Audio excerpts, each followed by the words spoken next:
Hello केटाकेटी welcome भयो। Hello केटाकेटी हामी जान लागेको छु आधार कार्ड बनाउन।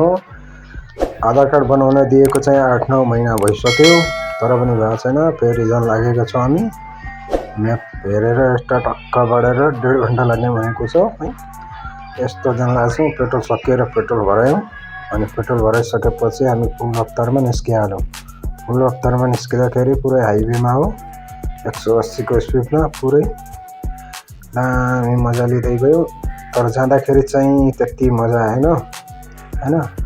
यस्तो घाम पनि थियो टटक्कै। अनि यो चाहिँ मेट्रोको बाटो।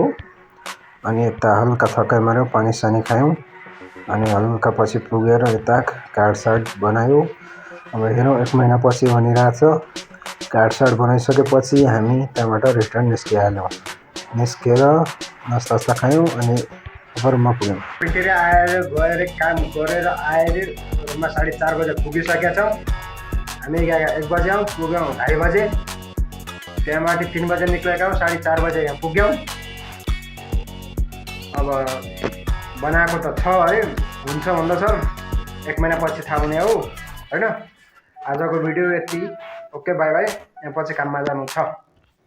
Okay let's go.